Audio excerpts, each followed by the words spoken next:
All right, hello everyone. Welcome back, Jags Tonight. Here we are, second season. We watched our first episode last week with our host Annette. Very nicely done. Now we are back.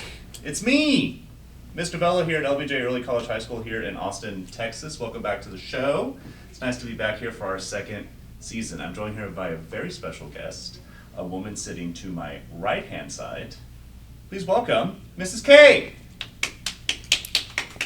Yay! Hi guys. We can add some applause in post, that's fine. So, I wanted to say Mrs. K not only because that is how you prefer your students to address you, but because I understand there is some controversy on how to pronounce your name. Oh yeah. So it turns out I was lied to for at least 24 years of my life for my last name. How so? So my family's German, and because of our umlaut, which is the two dots above the A, we thought the pronunciation was Kram.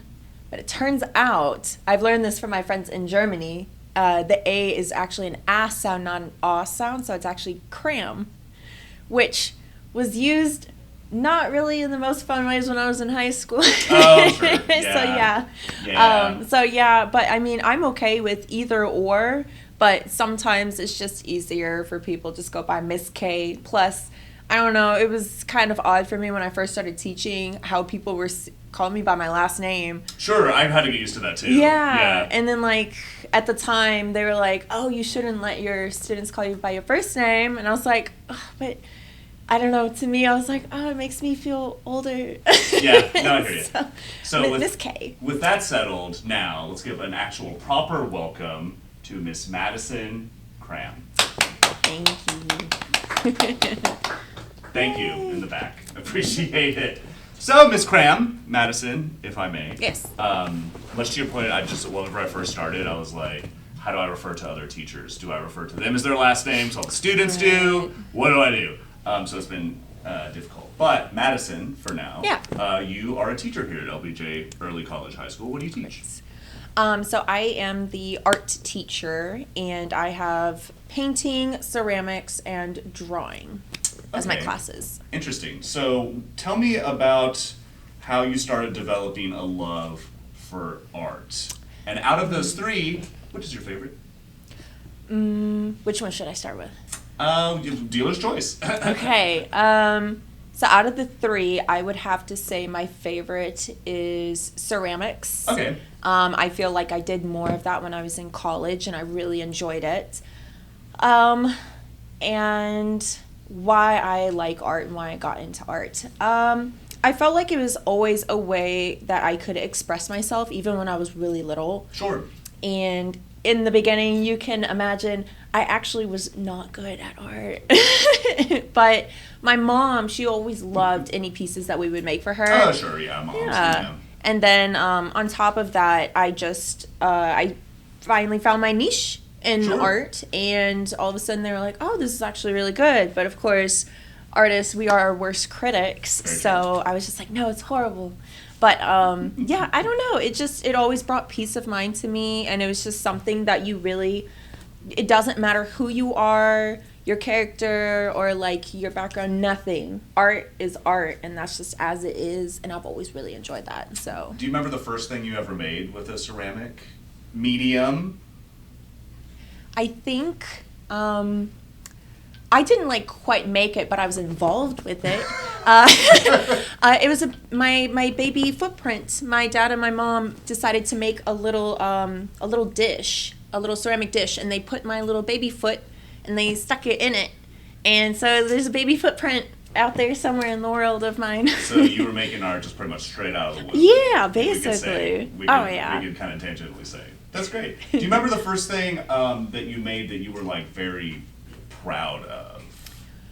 Like that you were like, man, I really did it. Like this, look at me, arting around. It's kind of hard. Yeah. I would say that's kind of a very difficult thing for a lot of artists. That's true. Yeah, because we're very hard on ourselves. Everyone, I believe, is, at least when it pertains to something that they really want to always like try more on. Sure.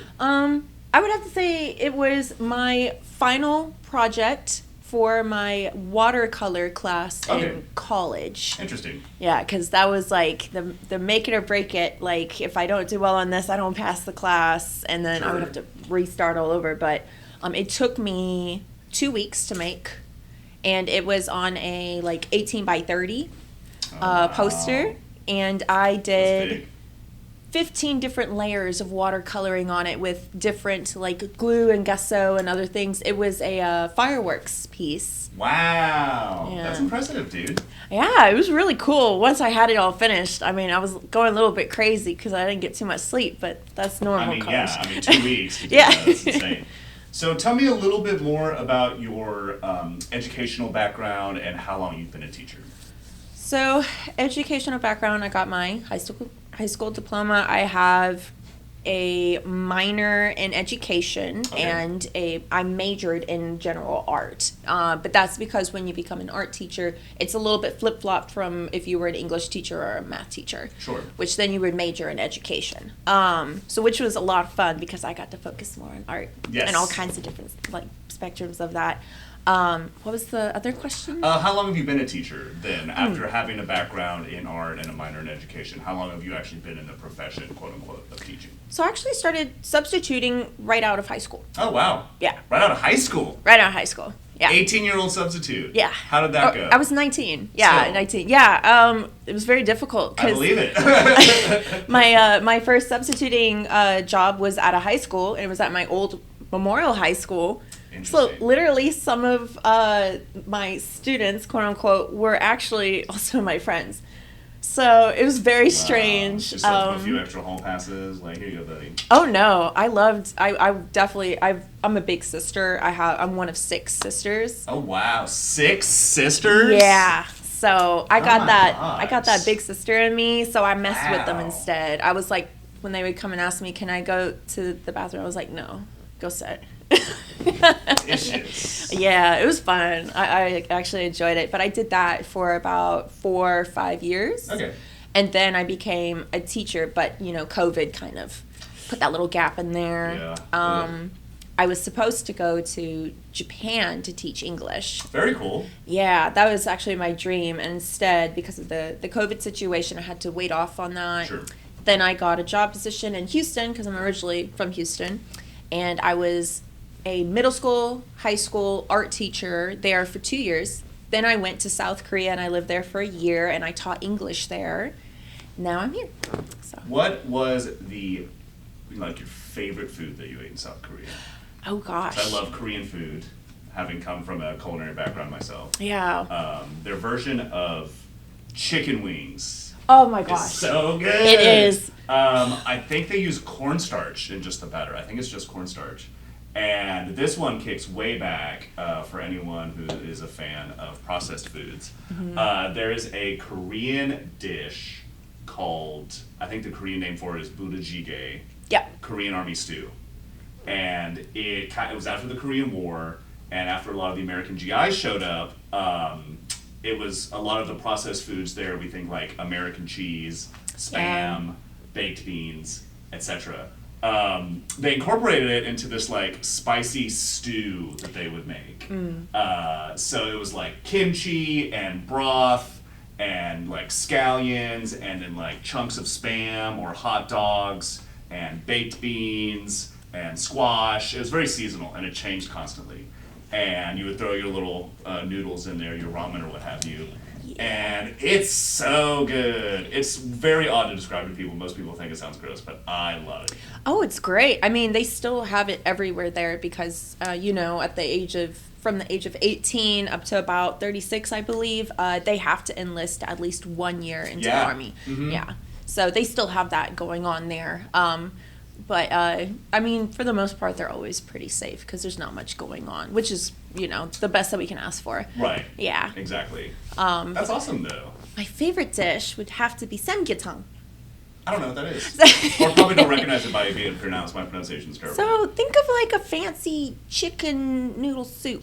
Okay. Just I'll without the decide noodles that. or with the noodles, it's your own preference. But I actually liked it without the noodles. So they have this whole small chicken that they put in this broth, and inside that chicken they have stuffed rice, ginseng root and a couple of other like little veggies, and then they just cook and broth that whole chicken so it falls right off the bone. Ooh. It's delicious. It's very simple, but it's very delicious, and Sounds good. it knocks out a cold. I believe it, especially with the ginseng in there. Yeah. Mm-hmm. It's delicious. Pretty simple though. I keep trying not to make all of these Jags Tonight's episodes turn into cooking things every time I come on here. Oh, but there's always so much good food out there. I don't know. It comes from my background, man. I don't really know what to say. So you have joined us here at LBJ just like 2 months ago. Yeah. How are you liking it so far? Oh, it's great. I feel like I kind of just fit right in, and everyone's been so welcoming, and like all my students have been really great. Mm-hmm. And it was really nice. I felt horrible, especially for all my seniors. Yeah, I'm sorry, guys. 2 of them. I want you to rate everything Annette and Jaden have done right now. Oh. I'm just kidding. We're going to have some problems. We'll cut in pictures of y'all's art. Yeah. We'll have either a cheering sound or a booing sound. Mm-hmm. Yeah, that's the positivity and that's the right criticism that we need right there. Yeah, cheesy cheering or booing sounds. Yeah. That's how we should grade. Maybe that's people. just how I should do it in my classroom. One of them strap up. But you've been liking it thus far. Yeah, no, honestly. I mean, I really liked coming into my class, and so many of my students were like, no, we took this class specifically because we wanted to do ceramics or we wanted to do painting. And I was like, I'm so sorry that y'all haven't been able to, even though I know it's no one's fault. So, like, for this time being, I really enjoy the fact that everyone's really getting to the work. Yeah. And that's like, the best that a teacher can ask for is that everyone's really enjoying themselves and is really getting into the content of whatever we're teaching. So that's great. Yeah. I'm happy because we had previously not had really an art teacher starting this semester. So, I mean, even the year, so we had pretty much a whole semester of nada. Now we have 2. Yeah. And maybe one day I'll get Lisa on here. I who's our other know. art We'll teacher. try and get her on here. But we're going to take a short little break. We have a segment for you guys to check out. So let's go ahead and run that. And then we're going to cut in a segment here.